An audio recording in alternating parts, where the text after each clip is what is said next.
70%.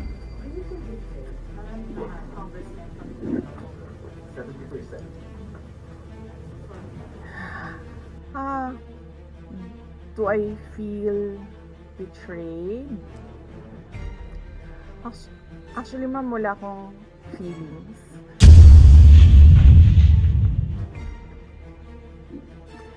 Wala akong feelings about it.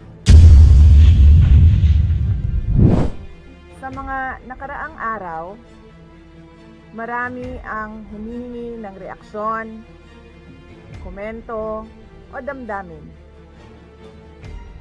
Damdamin ko sa issue ng impeachment na naihain laban sa akin. Sa kabila ng aking mga naging pahayag ukol sa planong impeachment sa mga nakaraan na buwan, ang tanging masasabi ko na lamang sa puntong ito ay God save the Philippines. Bukod dito, nais ko na lang ipaabot ang aking taus-pusong pasasalamat sa mga kababayan na patuloy na nagdarasal, sumusuporta, nagtitiwala, at patuloy na nagmamahal sa akin. Manalig kayo dahil sa taong bayan ang tagumpay. Syukran. I know, right?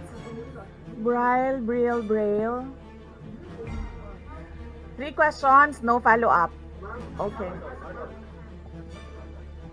Oh. Ay, ayoko na. I'm okay. Oo.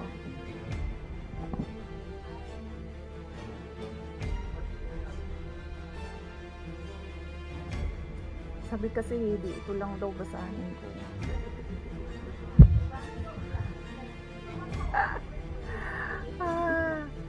We've already started preparing the moment Franz Castro announced the impeachment plans, which was November of 2023. So November of 2023, there were already lawyers doing their work for the impeachment. So, we leave it to the lawyers. Last question.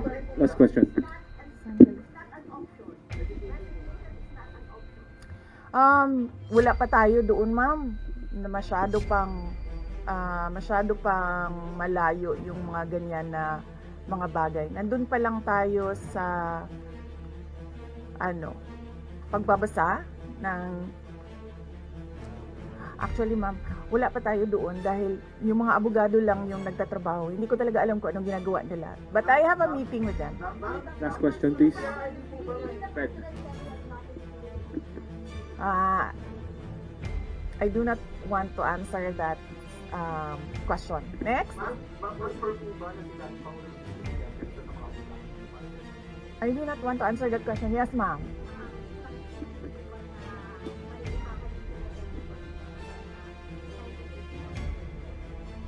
I do not want to answer that question.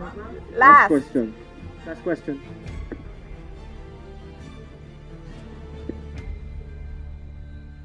Paniwala ko lang, no, if you have to explain or defend your signature in a yes petition for impeachment, then you feel that you have done something wrong. Kasi kung wala ka namang ginawang mali, bakit mo i-defend yung pirma mo? Thank So you. yun yung paniwala ko. Ma'am, naniniwala po ba kayo na may gumagalaw po? May gumalaw po na parang I do not want to answer that question. Yes.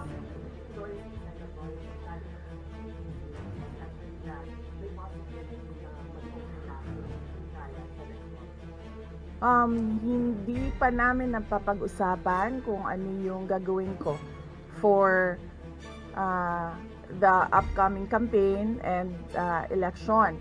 Pero nasabi ko na noon na patuloy yung trabaho namin, and isa sa mga trabaho namin ay gusto namin tumulong sa Commission on Elections in voter education, particularly yung wag mo ibenta yung boto mo, wag gumamit ng dahas during campaign and election day, yung mga ganon.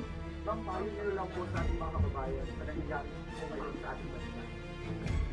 Yes, sabi ko nga kanina sa statement ko sa ating mga kababayan na patuloy na sumusuporta, nagmamahal, nagdarasal, napakahalaga nun, ay manalig lang sila dahil sa taong bayan ang tagumpay.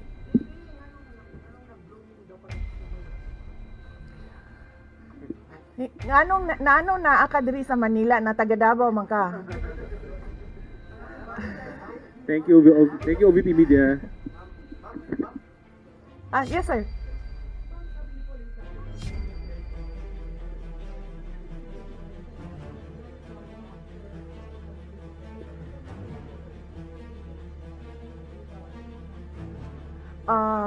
Well, may meeting kami mamayang hapon dahil nag-meeting sila kahapon.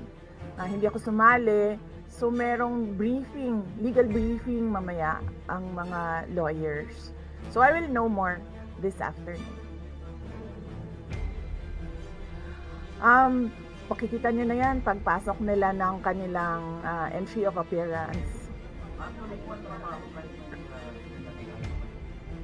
Yes sir. Opo. Kakatapos lang po ng planning conference ng Office of the Vice President. So we did it last Tuesday, Wednesday, and Thursday para po sa 2025 and 2026.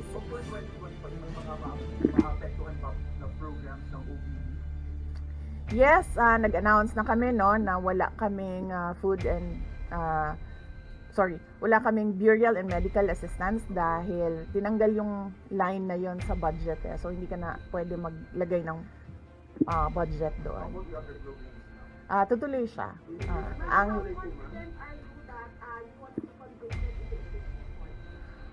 Wala pa tayo, masyadong pang malayo yan ma'am. Wala pa tayo, hindi pa natin inaano yan. Final question, na-assess please. ngayon. Final question. Nagtanong ka na ba? Kanina? Sige, ikaw. Final question, Lance.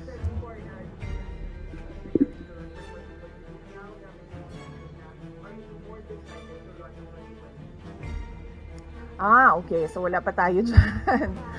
Wala pa tayo dyan. But, nasabi ko naman di ba? Paulit-ulit kung we are seriously considering that. But it's difficult to decide without numbers. So, kailangan malaman yung surveys and numbers. Sa next year pa yun. Oo.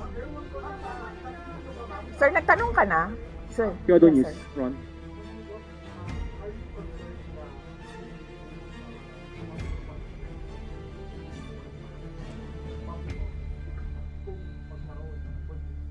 Yes, sir. Oo.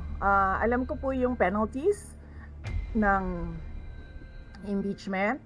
And the moment na nag-resign ako sa Department of Education, before ako nag-resign sa Department of Education, pinag-isipan ko na lahat yan.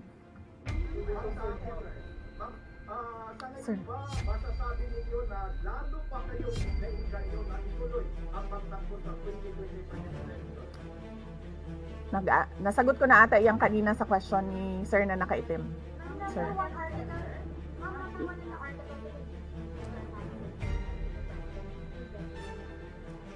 I did not make an assassination threat to the president.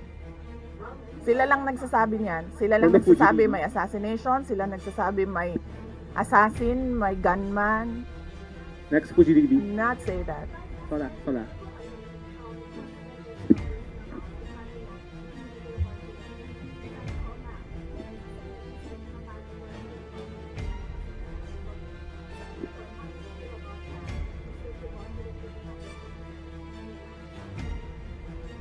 Well, that is their prerogative as a body, no? So, we have to respect the Senate kung ano yung desisyon nila. Dahil sila yung mga nandoon sa loob. We haven't talked. I have not talked to my friends in the Senate. Wala. Last question, please. Bakit?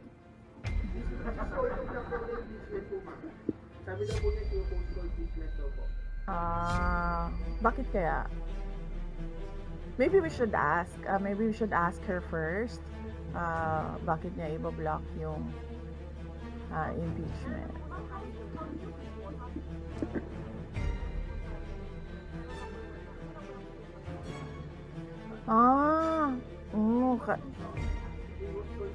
Kasi sabi ito lang daw basahin ko. Yan, ang daming nagbabantay sa gilid. Usap niyo na ba yung father niyo after your impeachment? Wala pa. But nagpadala ako ng message through sa kanyang assistant and sinabi ko na ano ba sinabi ko? Hindi ko maalala. I think I said everything will be all right. Yun ata ang sinabi ko. His reply was a song. MacArthur's Park.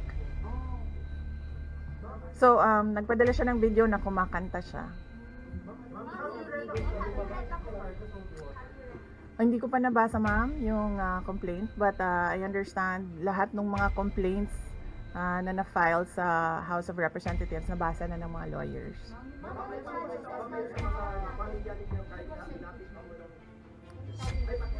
Sandali, Sarah. Sandali, Sarah. What's Rambo, wait? Ang preparation, challenges sa preparations. But so far, wala naman. Wala naman kaming lang kami, na-overwhelm kami kasi ang daming mga lawyers na nag-signify na tutulong sila sa defense. So, ngayon ay pinag-uusapan on how to go about it na makuha lahat ng kanilang commitment of support at makatulong din sila sa pag-iisip kung ano yung gagawin sa defense. Harleen Delgado, ABS-CBN. Harleen, ABS. Nagtanong ka na, ma'am? Wala pa, ma'am. Sige, ma'am.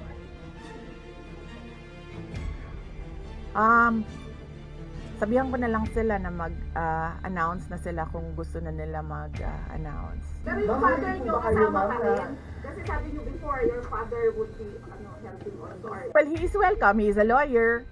So he is welcome to give his advice, input in the defense.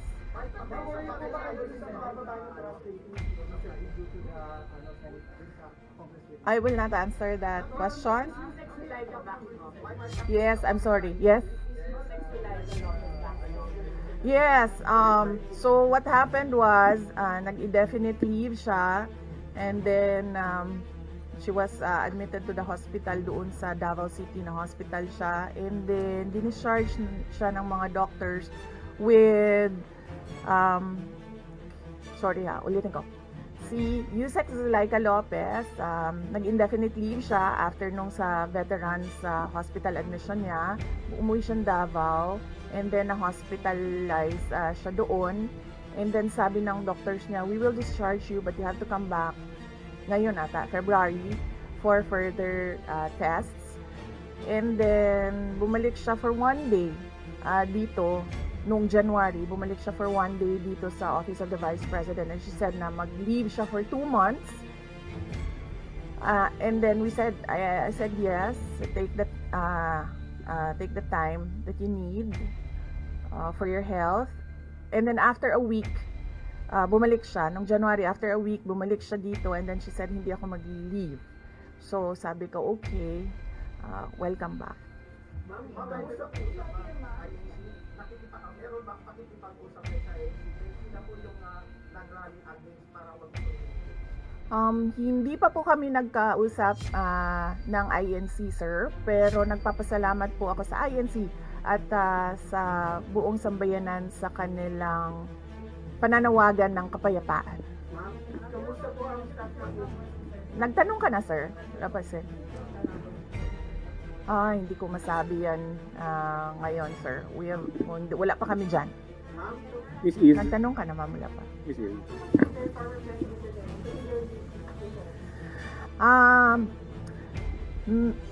He will maybe if he wants to, he can be part of the defense team.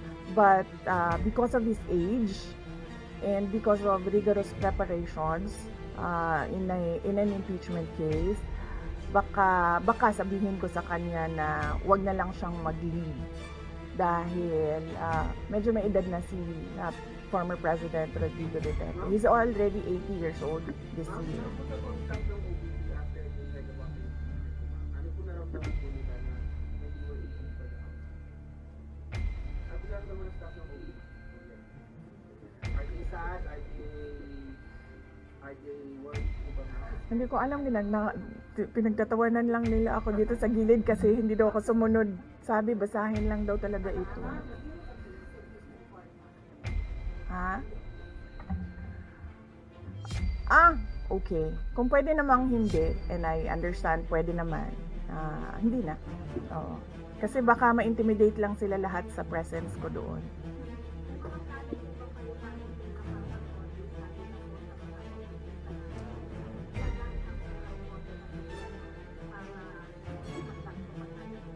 Hindi ko na muna sagutin yung tanong na yan ngayon, ma'am. Doon muna tayo sa God Save the Philippines. Mika, Reuters.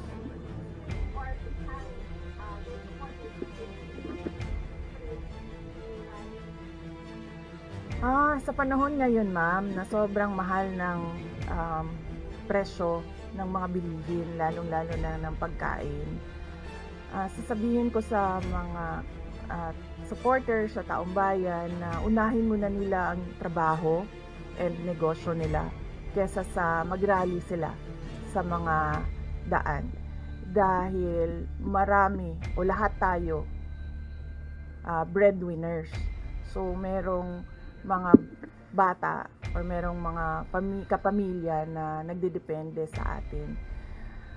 At tayo naman ang social media capital ng buong mundo. Kung gusto talaga nilang magsalita at tumulong, doon na lang sila sa social media kung saan nakakatrabaho pa rin sila. Pero nagagawa nila kung ano yung nararamdaman nila na gusto nilang gawin. At yun ay magsalita at marinig sila ng taong bayan at ng mundo. Mika, Flores, Reuters.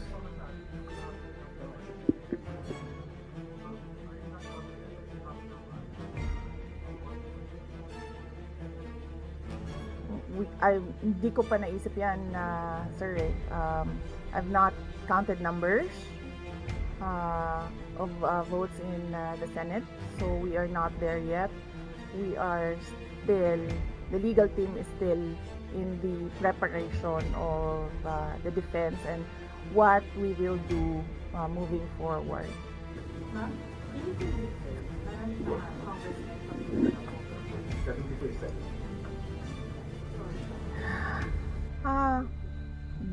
Do I feel betrayed? Actually, ma'am, wala akong feelings. Wala akong feelings about it. Kasi, kung napapansin nyo, wala naman kasi talaga akong barkada na politiko. I don't join their circles. But we are friends. Yes. But kung ninong at ninang lang ng mga anak, walang ninong at ninang na politiko ang mga anak ko. Maliban kay Stonefish, dahil nandoon si former President Erap Estrada. So, I don't move in the circle of politicians. Kaibigan, yes. But to say that meron akong close relationship, personal relationship with them, wala naman. Kaya siguro ganyan din siguro kadali sa kanila ang magdesisyon about the impeachment. Kasi wala naman talagang something that is worthwhile sa aming pagiging magkaibigan. Last question, Jason. Nagkaroon po ba kayo ng prior information na may impeach kayo sa House until last Saturday?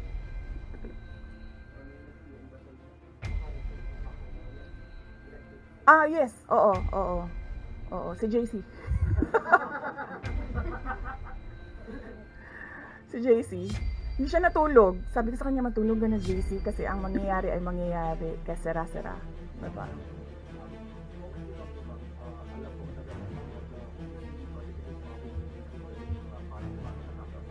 Yes.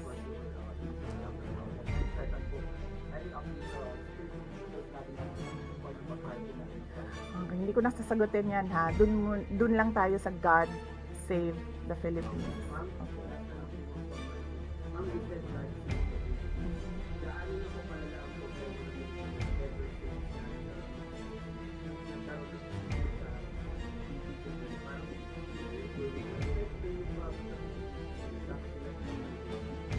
Gaano kalala ang Pilipinas na pag-iwanan na tayo ng panahon at ng ating mga kapitbahay dito sa region at napag-iwanan na tayo ng mundo.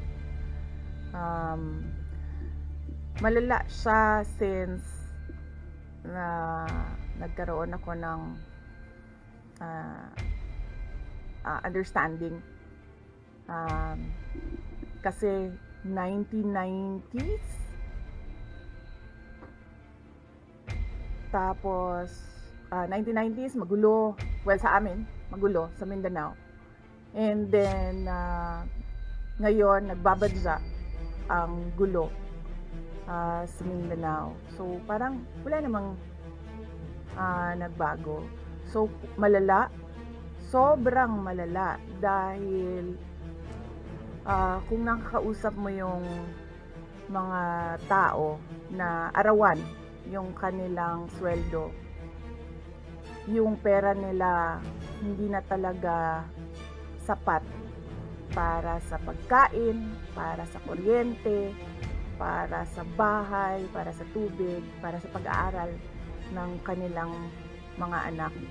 At kung basehan natin yung pag-alis ng mga Pilipino sa sarili nilang bansa, ay sobrang malala, dahil sobrang dami ng ating mga kababayan ang pumupunta, nakikipagsapalaran sa ibang bansa dahil wala silang makita na pag-asa, wala silang makita na oportunidad dito sa ating bayan. Kaya parang nakakaawa na tayo dito sa loob, at nakakahiya yung estado natin kapag iniligay mo siya in a global stage, na kung saan pinapanood tayo ng ibang mga lahi at ibang mga bansa. And because of that, tapos na tayo. Diba? Maraming Thank you. salamat Thank you, sa oras Salamat. ninyo. Magandang umaga. Oh yeah. Yes, happy Valley. Basing on the palakpak ng mga kasamahan ko sa Office of the Vice President, okay naman sila.